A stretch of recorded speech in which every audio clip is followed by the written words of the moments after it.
The port that brings in most of Yemen's humanitarian aid is under attack. Should the Saudi coalition pull back, or should the Houthis give it up? I'm Imran Garta, and today's newsmaker is the port city of Hudaida.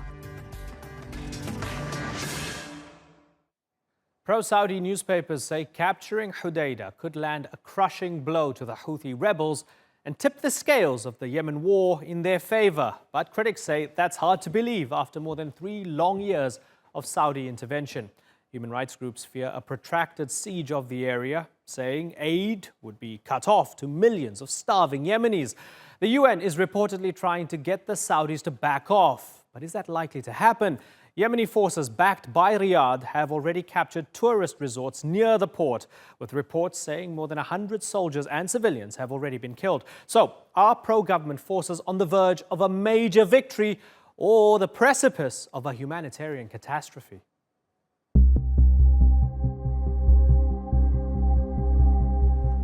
It's an operational push that could drastically impact the already horrible humanitarian situation in Yemen. A new military offensive by the forces of President Abdul Rabb Mansour Hadi, backed by a Saudi-led Sunni coalition, has managed to break through the opposition. Shia Houthi rebels, backed by Iran, fighting for control of the country. Yemeni government forces and the coalition are maintaining security and restoring order in the reclaimed areas. They're clearing landmines planted by the Houthis and preparing for the next operation. The Saudi coalition forces are now pushing towards the rebel-controlled port of Hudaida, an advance the UN says could prove catastrophic. Apart from the avoidable humanitarian consequences of such a battle, I'm also very concerned about the impact of such an attack on the political process and the chances of a political settlement of this conflict. Hudaida is located in northwestern Yemen and is the conduit for 80% of aid into the country. 10 million Yemenis are facing acute food shortages, and fighting has displaced 3 million others. Yemen is also facing the world's largest cholera outbreak. At least 2,000 people have already died and 1 million people are infected. The UN says that fighting has killed more than 16,000 people and at least 50,000 injured since the conflict began in 2015. Both the US and UK, the Saudi coalition's main Western allies, have asked the Saudis to halt the offensive. So, will the coalition heed the call for restraint? Or will they push on, risking civilian lives to retake the Houthis' strategic stronghold? Shoaib Hassan, the newsmakers. Well, to discuss this, I'm joined from Sana'a by Radia Al-Mutawakkil. She's the chairwoman of the Muwatana Organization for Human Rights. Also in Sana'a is pro-Houthi journalist Hussein Al-Bukhaiti. And across the border in Riyadh, we have Salman Al-Ansari. He's the founder and president of the Saudi American Public Relations Affairs Committee. And with me here in the studio is Yemen's former health minister Najib Ghanim, who's now a member of Al-Islah, a Yemeni opposition party that supports the Saudi-led coalition. I thank you all for joining us. If I could establish some house rules before we begin. We've only got 20 minutes for all of us. I don't mind if you interrupt each other, that's okay. But if you could all keep your answers as brief as possible, I'd appreciate it so we can get everybody to contribute. Let me start with you, Najib Ghanim. So, Al-Hudaida, the port, seen as strategic.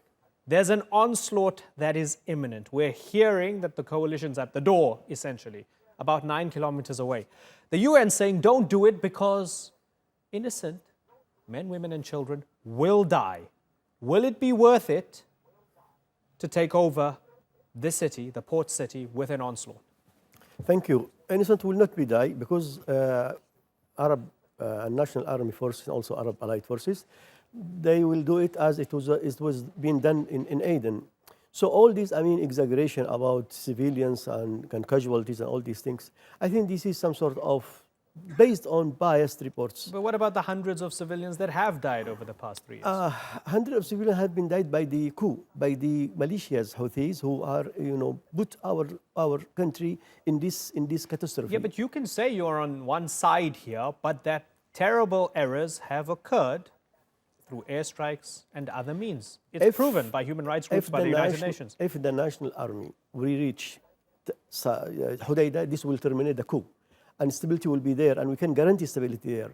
But the militias of Houthis still till now persisting for the coup and persisting for the bloodshed. Till now they are responsible for all these bloodshed, for the money had been stolen, for the poverty spread all over the country. This is the main catastrophe. Unfortunately, so many reports has been misled the international community about speaking about that there is United Nations, Human Rights Watch, Amnesty International, based on the British, the Americans, all of them. Even the Americans and the British who support the coalition admit to the civilians who have died. Most of this has been based, well, for example, I can give you one of these biased reports made by Radiyya al-Mutawakkil, when she just went to Taiz and said that there is hundreds of people have been killed by unknown rocket sources. The rockets were by Houthi itself. Okay, so this is part of this okay, biased so you're making reports. a claim against Radiyya. Radiyya, you can answer for yourself here. We have the opportunity to, we can hand you the opportunity to respond. Radiyya, you're a biased journalist according to Najib. First, I'm not a journalist. I'm a human rights defender. Second, whenever we talk about the war, there is something I should say that in the war in Yemen, there are no heroes. We only have criminals and victims. And all parties to the conflict are committing horrible violations against victims, as Houthis are killing civilians and injuring civilians by indiscriminate shelling or landmines. Also, the Saudi-led coalition has killed thousands of civilians. Most of them are women and children by their airstrikes. So, as I said, all sides are just committing horrible violations against civilians in Yemen. And this is very clear in our reports as Muwatana Organization for Human Rights, and anyone can just go and visit our website. Okay, let me bring in Hussein al-Bukhaiti.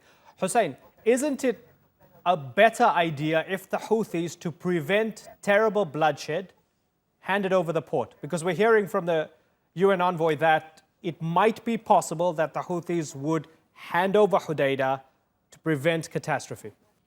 This is not true because there are two-side war. You cannot ask one side to hand over a city because another forces is about to attack this city and it might result in a major like humanitarian disaster. You should ask the other side to stop attacking the port because the port is one of the only left lifeline for millions of Yemeni. And it's really silly for Mr. Najib Ghanim to say civilians will not die. I mean, in a war, civilians are the main casualty of the war. And the only civilians now that are killed in Hudaida city is by the Saudi-led coalition airstrike. And for him to support the takeover for Hudaida and compare it with the takeover of Aden, we are seeing now what's happening in Aden. Al-Qaeda, Daesh, militia groups, and United Arab Emirates is now, is hunting down Islahi members, the members of the same party that Mr. Ghanim is from. They are killing them, hunting them, imprisoning them. And it's really strange that he is now supporting United Arab Emirates, who has actually declared his party as terrorist organization to take over Hudaida, and he says civilians will not die. Okay. There are hundreds of Islahi members who are killed. Okay, and I'm going to give by United Arab point Emirates well in the made. south. You made your point. I'm going to give Najib Ghanim a chance to respond to that in a moment, but I want to bring in Salman Al-Ansari. Salman, there is a humanitarian catastrophe in Yemen right now, no matter which side you fall on this. There's a humanitarian crisis. Okay, here's the thing. Okay, great. Thank you so much, Imran, and thanks to all your guests. We have to put things into context right now. First of all, the port, there is really some exaggeration, as Mr. Najib has said, about the whole thing about the port. First of all, there are 22 ports, dry ports and normal ports in Yemen that receive humanitarian assistance specifically from Saudi Arabia, the Kingdom of Saudi Arabia. Because if you look at the humanitarian assistance, all the reports say that during the 2017 and 2018, Saudi Arabia provided up to $8 billion in humanitarian assistance, direct and indirect, to Yemen. So I'm not going to say who is close to Saudi Arabia, but just give me a block of 10 countries. Just give me a block of 10 countries that match the amount of support that the kingdom is giving also to give me so any country that has bombed Yemen as much as Saudi Arabia. We can play this game the other way as well. Yeah. So make your point, sir. No, okay, great. Good question. Okay, there is no war. This is something we all agree upon, I believe. There is no war at all whatsoever without casualties. We have to accept that fact. It's sad. Yes, indeed. It's so sad that there are casualties, that there are civilians that get killed. But I would respect any report that would shed the light on the real things that happens on the ground, because I can see that there are a lot of criticism about Saudi Arabia, but I don't see the same amount of criticism about the Houthis, because the Houthis are the ones that are killing civilians and bombing them. You heard Radia say that the Houthis are also killing civilians, but the Saudi-led coalition is killing civilians as well. I'm talking in general. I'm not speaking about what Mrs. Radia has said. I'm talking in general, because if you go and see the condemnation kind of fashion right now is to go against Saudi Arabia.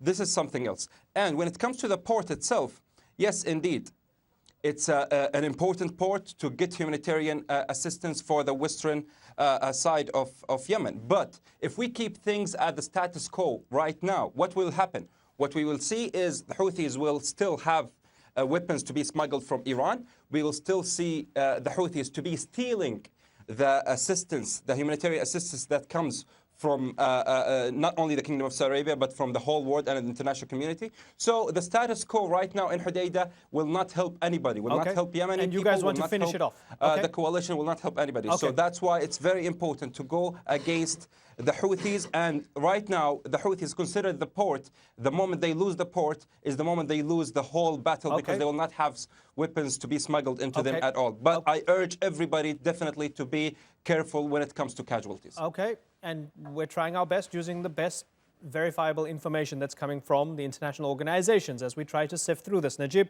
Ghanem, you heard from Hussein al-Bukhaiti. You said you want Hudaida to be just like Aden, which is a model for it. He's saying your own party is being butchered by extremists. This is another story, really, and also this is another story. And nobody said that we are terrorist army and all these things by the Emirates official. But there is something, you know, the social media and all these things. This is another story, I think. Anyway, I can guarantee. You're saying it will be like Aden. Aden was good.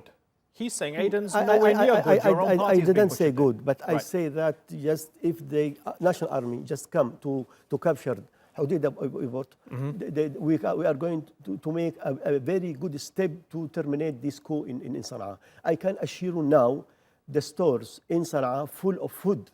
They can survive and they can cover the people for 6 months, you know, onward. But the problem is there is no money for the people, because the spread of the poverty, public money has been stolen by the coup, by the militias of Houthi. So these coup made by the Houthis are the main cause for the bloodshed, for the poverty, for all this catastrophe in Yemen. When the army coming to Sana'a, to Hudaida, we can guarantee that there is going to be an end for the coup, and there will be stability, and we are going to eradicate all this agony about our people. But this is the outcomes of the catastrophe of the coup, not the allied forces and the government army. So, Radi al-Mutawakkil, does that sound accurate to you? Once the Houthis are defeated, everything will fall into place, according to Najib Ghanem. Is it as simple as that to you? I wish it was simple like that.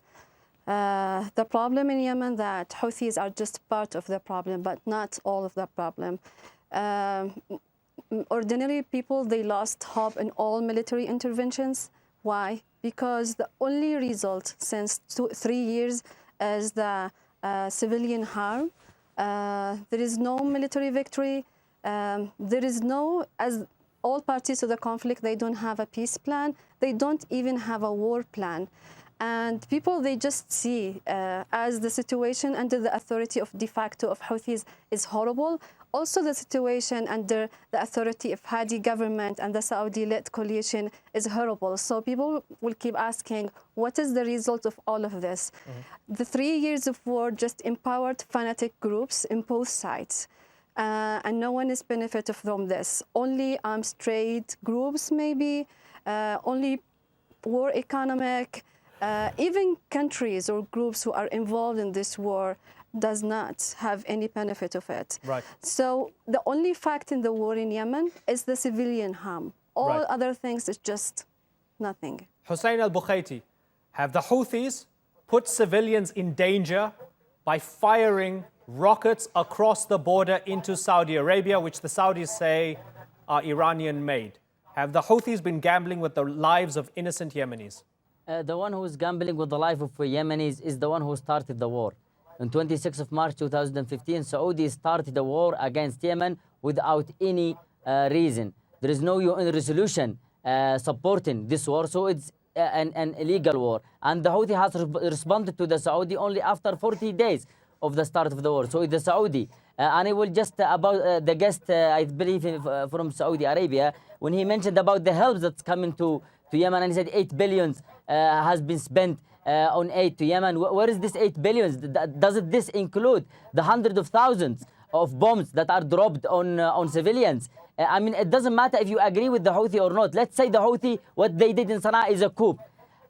I mean, what right have Saudi Arabia to come and kill over 15,000 Yemeni civilians? There was a coup in Egypt against the first elected government in Egypt history, President Morsi.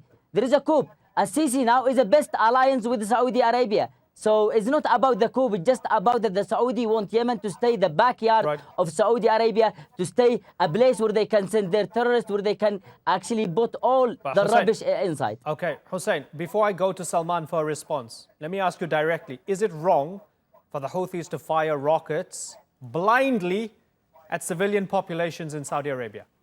Just mention one civilian area that they have target with the ballistic missile. All their ballistic missiles they almost hit is an airport. On Saudi military airport or Saudi. Sorry, no, it's an airport that's used as well as a military base. There's a military base in there, and okay, everybody so you knows feel that. it's Just justified. check on Google. Okay, you feel it's justified. And so.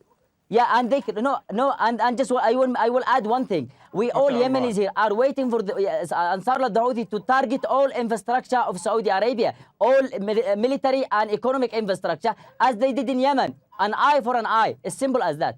Salman? Yeah, I think I'm glad that your honorable guest admitted the fact that it was a coup.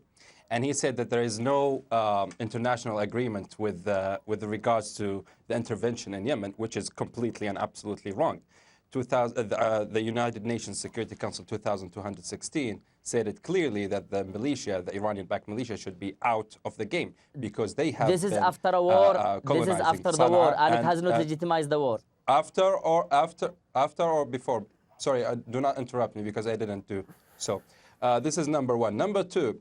To answer to what Mrs. Radia has said, Mrs. Radia has said something that I need to clarify. She said that there is no benefits of the war at all. This is actually not true at all. Let's face it. Let's face the reality. Al-Qaeda was in Al-Mukalla. Who kicked them out? Who exterminated Al-Qaeda other than the Saudi-led coalition? This is number one. Number two. Who applies the United Nations Security Council other than the Saudi-led coalition? It's the Saudi-led coalition. So who actually liberated 85% of the Yemeni land other than the Saudi-led coalition? Definitely with the support of the ground forces of the legitimate government of Yemen. And one of the most important things that should be very concerning for the West and for the international community is the Strait of Bab Mandeb, the Strait of Mandeb. It has been liberated from the Houthis, which is an Iranian militia. Because imagine if the Strait of Mandeb is in the hands of such a militant, despicable group like Houthis, that is part of the Iranian militia groups. And more than 10% of the world trade actually goes through there. So this is very important. And something else that is very concerning that people should actually pay attention to is the fact that the Houthis is the only radical militia that has the technology or has imported the technology of ballistic missiles. This is very concerning, not only for the region or the Middle East, but also for nations in Europe, because you will be having a non-state actor to have a ballistic missile technology. That is very dangerous. Radia, one of the points that Salman made, he feels that you're failing to see the silver lining here. He feels the country is better off since the war began. How do you feel about that? Actually, again, I wish if the situation is just like easy, like he just explained. It's not. It's very difficult to know that all the governance that is controlled by Hadi government and supported by Saudi Arabia and the United Arab Emirates, fanatic armed groups are just controlling a very big areas in these places, and this is one of the most dangerous future for Yemen, because Saudi Arabia and United Arab Emirates, they empowered fanatic religious groups in the areas they have controlled to fight Houthis. They never tried to rebuild the state. They never us a tried proof. to Give us rebuild a the proof. You army. just They said never this, like- tried even to help to let me finish. They didn't even try to rebuild, for example, the judiciary system. So we have fanatic armed groups in Sana'a, but also we have fanatic armed groups in Aden and other governorates. So let me ask Najib because Khanim. of the way that the Saudi-led coalition has administrated the situation. Ma'am. We're running out of time. Najib Khanim, Nonsense. Saudi and the UAE have empowered fanatics, according to Radia. Why do you disagree? Still, unfortunately, Radiya is still persisting and insisting to make these biased reports. What she has said is coming directly and entirely in favor of the coup of the militias. So always she is one of the big, stronger lawyer for the coup and militias in Yemen. By the way, the Saudi-led forces... She'd be doing a bad job if she was working for the Houthis because she's been criticizing I'll tell you something. The Saudi-led forces coming according to the request by the legitimate president, Mr. Abdul Mansur Hadi. So this is, and they come as a reaction for the coup made by the Houthis. So they are just coming by legitimate request. And when we are going to stop this coup, we are going to make an end for all this bloodshed, for the agony of the people, for the spirit of diversity. The problem is, this is the coup, and this is all the outcomes of the coup. Once the army coming to Hudaida, everything will be stable, inshallah, and this will be one of the cornerstone and one main step to make the coup for the termination of the coup in Yemen. Okay, what is clear is that people are suffering. Hudaida is important, and we'll be watching it very closely. I have to, unfortunately, move on the program, but it's been a pleasure talking to all of you. Radia Al-Mutawakkil, Hussein Al-Bukhaiti, Salman Al-Ansari, and with me in studio, Najib Khanim. I thank you all for joining us here on The Newsmakers.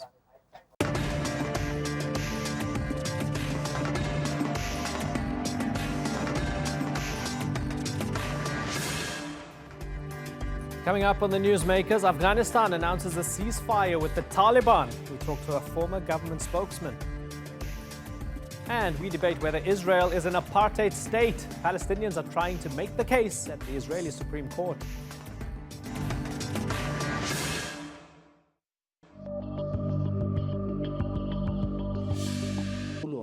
Afghan National Defense and Security Forces will only stop offensive maneuvers against Afghan armed Taliban and will continue to target Daesh and other foreign-backed terrorist organizations. The Afghan president's unconditional ceasefire with the Taliban is a first for the 16-year-long war. Ashraf Ghani says the army will stop fighting the group for the rest of the holy month of Ramadan. The decision came after a meeting of Islamic clerics from across the country.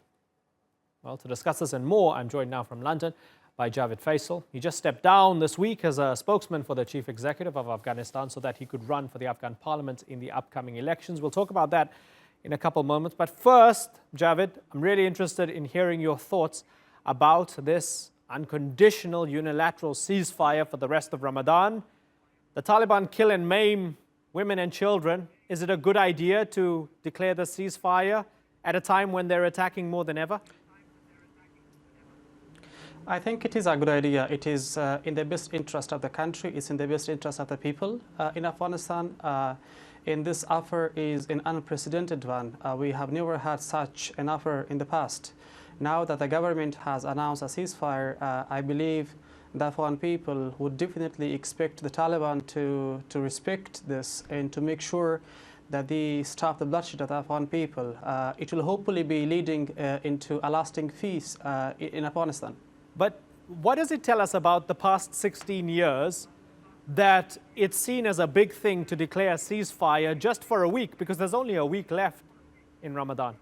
Yes, so it's effective from the 27th of Ramadan until the 5th of Eid al-Fitr, which is like for 8 days. Those are the days when Muslims will be celebrating Eid in Afghanistan, and that's the time when they will be praying. So I think it's a good step. It shows the goodwill gesture by the Afghan government, and let's hope it will be utilized by the Afghan Taliban too. Right. But the attacks or the fight against international terrorist groups will continue in Afghanistan. Right. But given that the Taliban hasn't been deterred by the fact that people have been going for Friday Jummah prayers and so forth. They've blown up people while they've been praying. They've blown up people who have been fasting. what's to guarantee that they won't use the 8 days as a bonanza to attack an enemy that's not going to fight back? Given the past and given the disrespect shown by the Taliban to the religion and to the society in Afghanistan, we cannot have much hope for the future as well. But I think this is a chance for them. This is a good opportunity for them to utilize and tell the Afghan people that they are not in support of war, but of peace. But again, the Afghan government does not want to spare a single step that can help peace and stability in Afghanistan. Right. You've resigned as spokesman for Abdullah Abdullah. Tell us why you resigned and what your plans are. First of all, I'm happy to have resigned from my position because I'm planning new things and greater things for Afghanistan. I'm thinking of running for the parliament from my hometown of Kandahar. I believe young people should be in the process. I believe they should be the ones to make it to the parliament. And me resigning from my position as the government spokesperson, leaving my job and my everything that I had and running for the parliament, it means that the Afghan people believe in democracy, that we believe in this process, and that we believe that election is the only way to exercise civic rights and to achieve whatever we are planning for our future.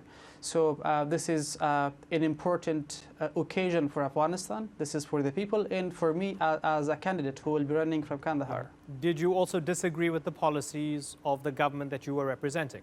Well, I think if I become a parliament member, which I hope I will be, then we will look into the policies. I think there are things that have to be improved, and there are things that have to be given the support to make sure that we achieve the goal that we have set for ourselves. But looking at the policies at the time, we can then decide on what to agree with, what to disagree with. Yeah, but at the moment, I mean, in the past, I've spoken to you as a representative or a spokesman of the government. At the moment, you are unshackled from the responsibility to represent the government line. So let me then ask you, was there anything in the past that you felt you had to represent or defend that you can't represent or defend now? Is the situation maybe worse than you could care to admit when you were a government spokesman? I think even when I were a government spokesperson, I said what I believed in. I did not defend the policies just because of my job, but just that I was believing that those were the right things that we were doing. However, I always say that we do have lacks, we do have problems to overcome, and we do need reforms in the institutions. That's what I have said earlier, that's what I'm saying today. But I think the government of Afghanistan was doing the right things for the right causes, and I hope they will continue to do it. But there is always room for improvement, there is always room for reforms, and one can always suggest better ways and solutions to the problems we are facing today in Afghanistan. Javed, what bothered you the most about the policy while you were in the position to defend the policy? I honestly haven't thought deeply about that, but certainly what was worrying me and what was making me upset was the security incidents. There were several occasions where certain attacks should have been stopped, but then due to some small issues in the policy or maybe in the technical areas, we couldn't avoid those attacks. But again, like I said, what the government was doing earlier was the right thing for the right causes. But again, there has to be improvements. We should have reforms in the security institutions. We have to make sure that the judiciary system is responsive in a much better way than they were in the past. Yeah, well, it's great to have you on the program again in a different iteration, I guess, this time around. Looking forward to talking to you once again in the not too distant future. Thanks for joining us on the Newsmakers.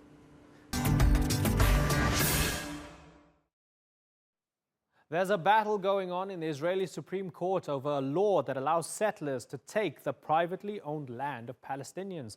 A group of activists are trying to strike down the legislation passed by the Knesset last year. Their argument that because one ethnic group is given preference over another, it breaches an international convention on apartheid.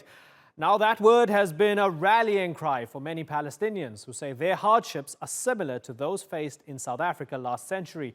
There's even a statue of Nelson Mandela in the occupied West Bank. But is the comparison fair? Randolph Nogle has more.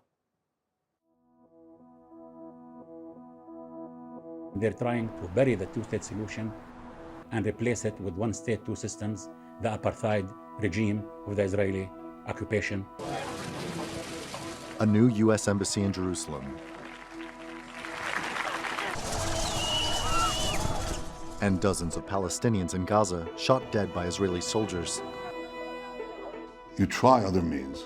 You try all sorts of means. You try non-lethal means, and they don't work, so you're left with bad choices.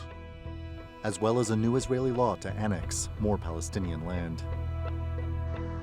All are sparking fears that the two-state solution is dead, prompting calls for an ICC probe into the killings in Gaza, and drawing further international condemnation of Israel's illegal settlement expansion.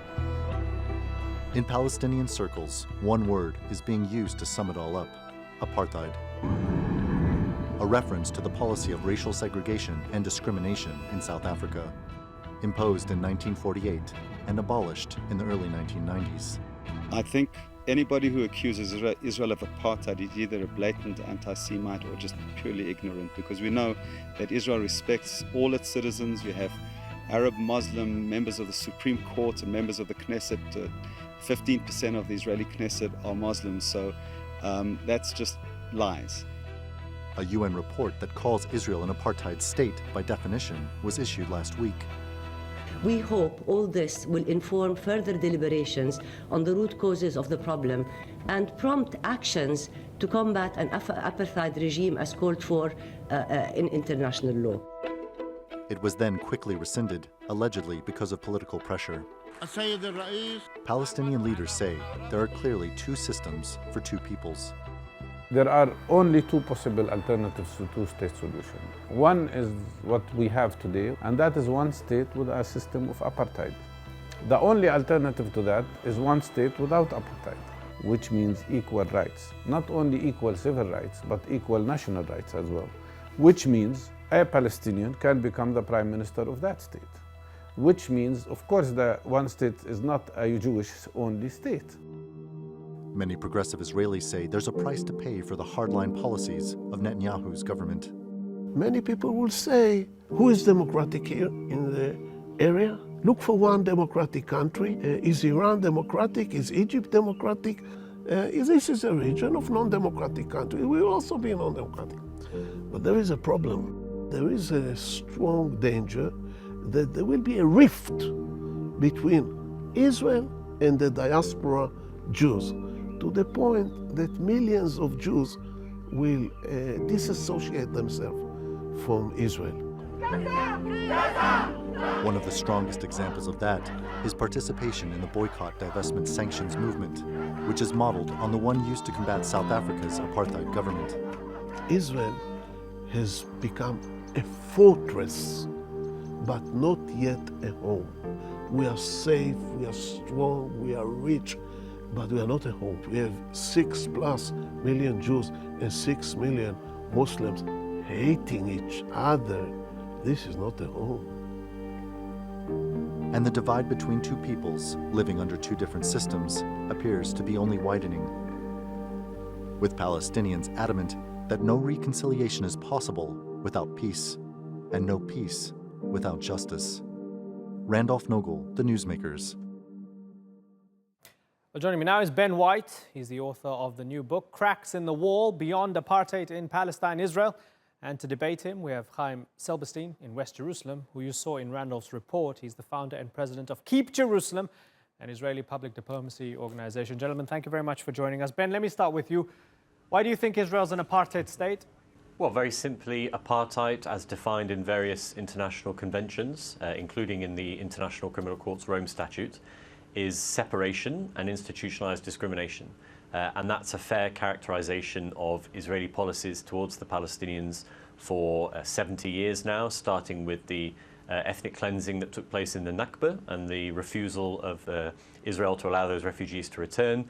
It includes the systematic discrimination faced by Palestinian citizens of Israel, who are discriminated against in numerous ways: land, housing, cultural expression, political expression, and so forth. It also includes, of course, the situation facing Palestinians in the West Bank under a military regime now for more than half a century, alongside settlers who are Israeli citizens. And it also includes the situation facing Palestinians in East Jerusalem and in the Gaza Strip. Israel approaches the Palestinians, Israel treats the Palestinians in a way that is characterized by segregation, institutionalized discrimination, and of course brutality when Palestinians resist these conditions. Okay, Chaim Silberstein, segregation, separation, institutionalized discrimination and brutality. That's the claim. If the shoe fits, isn't Israel an apartheid state? Well, to quote Senator Moynihan from New York, he said, "You're entitled to your own opinions, but you're not entitled to your own facts." And I think the facts that Ben White has brought are just part of his imagination. They are not even close to reality. I was born in South Africa. I grew up in an apartheid regime in South Africa, and I know exactly what apartheid means. And I can tell you categorically that nothing that he said is even remotely connected to what is happening in Israel today or historically since the State of Israel has been established. Israel is a free country, a democracy that grants equal rights to all its citizens, and Arabs, Christians, Jews, and other religions have got freedom of religion, freedom of vote, freedom of speech, something that does not exist in any other Middle Eastern country.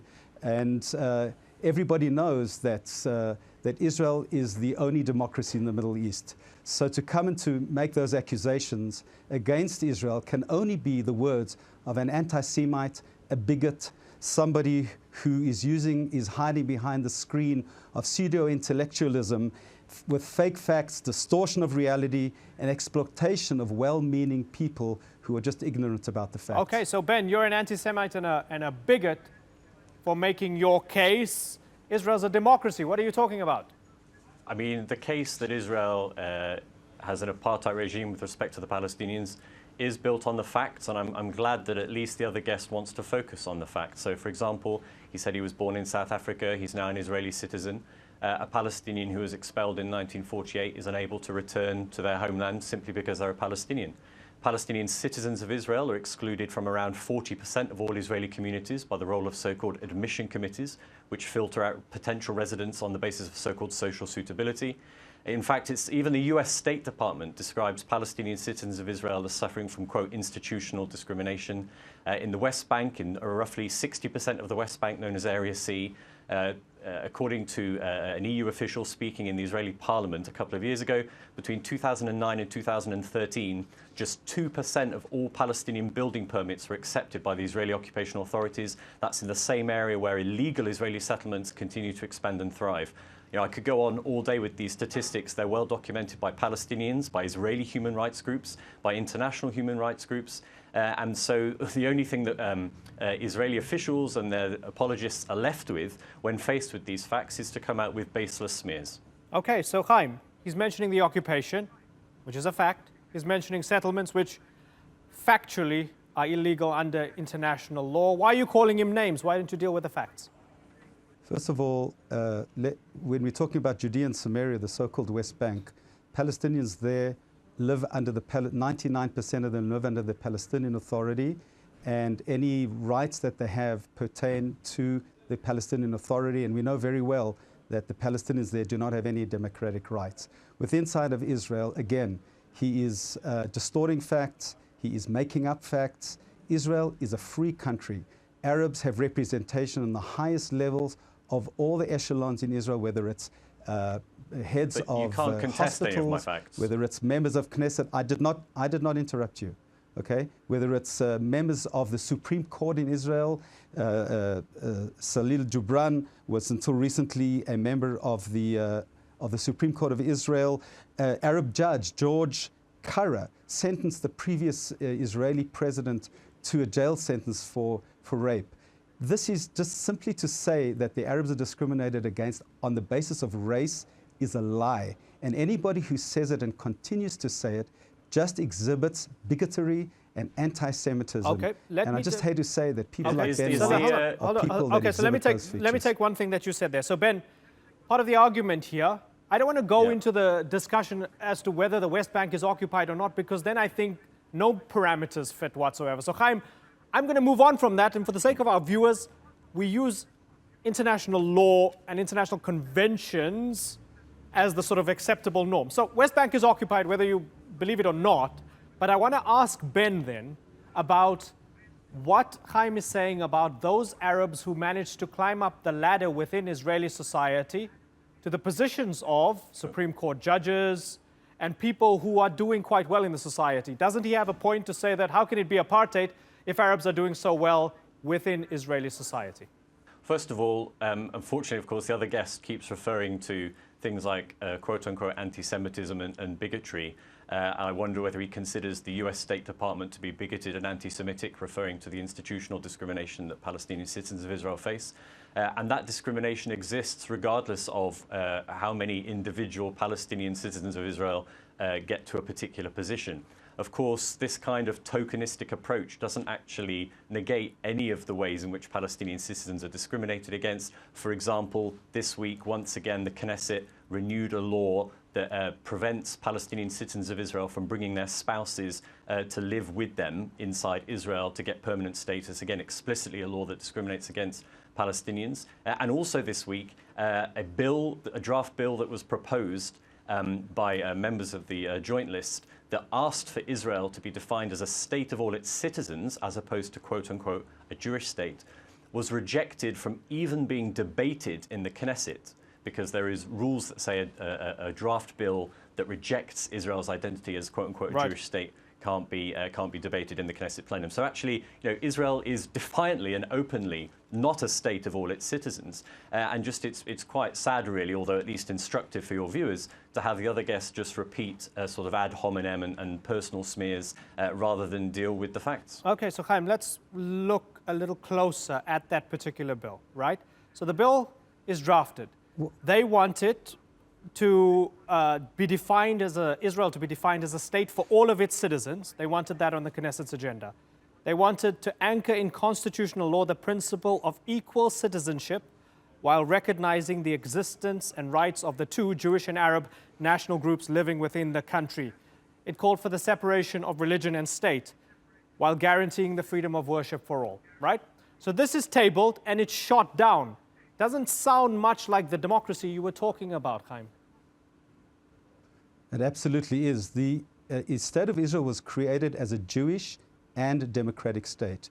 And what the Joint List was trying to do was to knock down the definition of the State of Israel as a Jewish state. That we disagree with. I'm sorry.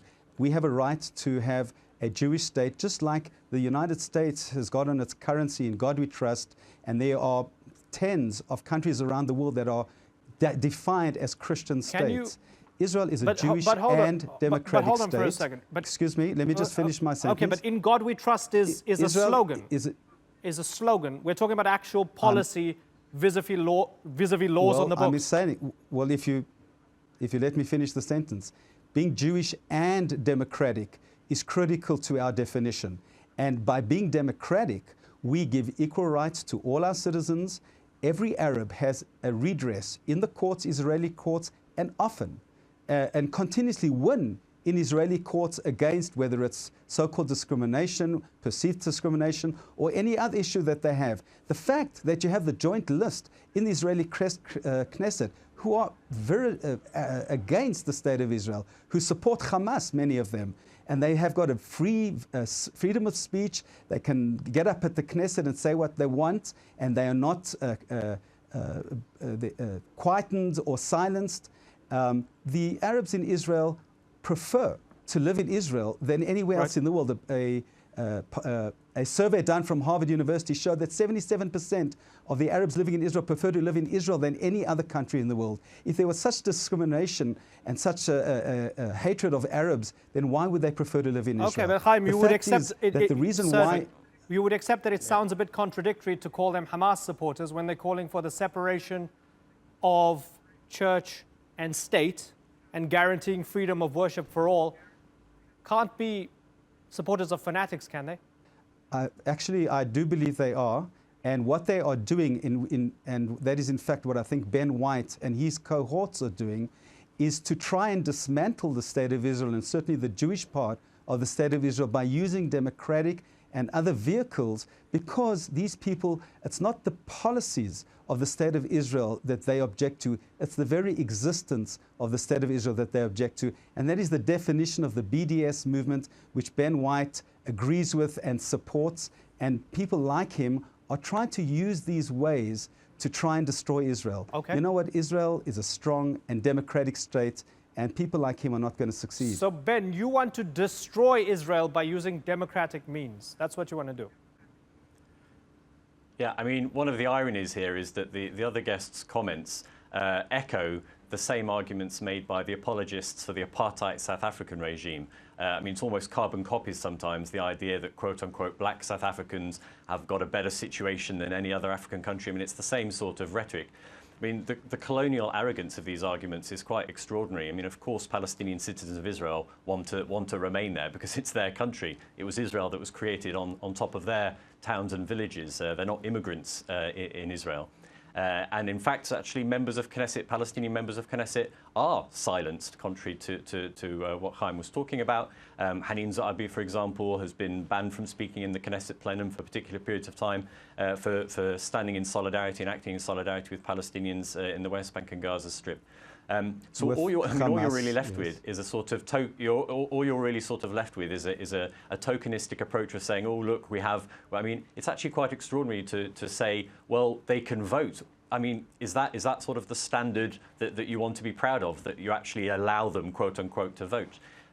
The discrimination affects, like I say, land and housing. It affects who they can live with as spouses. It affects political and cultural expression. I mean, again, another story just from this week, Israel's Minister of Culture is working with the Jerusalem municipality to try and shut down an event, an art gallery in Jerusalem, because that event is a book launch for an event about the Nakba, about the ethnic cleansing of the Palestinians in 1948.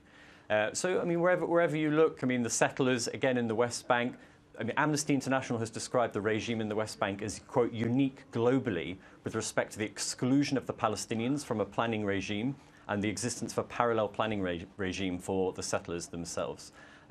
So, I mean, like I say, all you're left with is this sort of quite crude, tokenistic approach to saying, well, we have, quote unquote, an Arab here and an Arab there.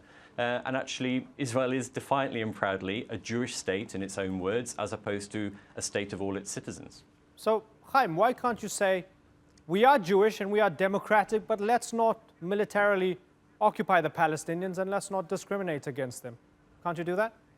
Again, the issue of the West Bank is a separate issue, and I actually disagree with what you've both said about the occupation, so-called occupation, hey, I didn't make it up. Illegal under international law. I mean, I decide as a parameter to work with international I can bring law. you. Right. You did. You defined that as illegal, and I disagree with you. I didn't define it, I can bring you many proofs to show that it's not illegal. I didn't make up the definition. Let's talk about. Yeah. But that's what you quoted. I'm just telling you that it's incorrect. But what I want to talk about is inside Israel. What Ben forgot to say is that the Palestinians that were surveyed were asked whether they prefer to live in a Palestinian state as opposed to the state of Israel. And 80% of them said they preferred not to live in a Palestinian state. Why is that? Because there's apartheid in Israel? Because Israel are bigots and discriminate? The reason is that they know exactly what their life would be like under a Palestinian state, and they know what their life is like under Israel. In the state of Israel, they have freedom, they have democracy, they have dignity. They are very happy living in the state of Israel. And the fact that some of the spouses are not allowed into Israel is because of security concerns. And the fact that Israel will not allow certain events to take place in East Jerusalem is for security concerns, not because we discriminate, and not because we are apartheid, because we will not allow people to support publicly our enemies like Hamas and like other terrorist entities that Ben White seems to implicitly support. Ben? Okay, Chaim, quick question for you. What kind of Palestinian state do you think Israel should allow to be created in the West Bank? That's irrelevant for me right now. What I want to talk about now is whether Israel is an apartheid well, state. Okay, fine, all right. If you think that question's, I don't want to get. It's another discussion, Ben. Right? If you, I mean, all right, fine. If you don't think that's relevant, then it's relevant to the point that you made about the survey of Palestinian citizens of Israel. If you don't want to be drawn on whether you think Israel should allow the creation of a Palestinian state, but the reason, of course, why a Palestinian citizen of Israel would answer in a poll, would they prefer to remain Palestinian citizens of Israel or in a so-called Palestinian state, is because they see exactly how Israel would treat and consider a so-called Palestinian state in the occupied territories. Okay, they see what happens in the West Bank now. They see what happens in the Gaza Strip. I mean, the Palestinian Authority that you referred to doesn't actually have any real authority. Israeli occupation forces enter any area of the West Bank at will, do what they please, kill extrajudicially, execute Palestinians when they want, detain Palestinians when they want. And again, Palestinian citizens of Israel, even though they face systematic discrimination, enjoy, let's say, the best of Israeli apartheid that exists, right, in comparison to the Palestinian refugees who are not allowed into historic Palestine at all, or in comparison to the Palestinians under a military regime in the West Bank, or, of course, in comparison to the Palestinians in the Gaza Strip. So, yeah, I mean, they obviously don't want to relinquish... Your diatribe just continues. Okay. So your diatribe just continues. It's not really a diatribe, have you got an argument? From what you've said, I've got 20 seconds left on the program, so Chaim, have you got a response? From what you've said, I can see, yes, I can only conclude that Ben White is a bigot, is an anti-Semite, and is avoiding or dodging the real facts of Israel. That Israel is a free and democratic country, and a country that we should be proud to live in and to support. Okay, we're back to the beginning then. Ben White and Chaim Silberstein. It's been great having you both on the Newsmakers. I thank you for taking the time to appear on the show.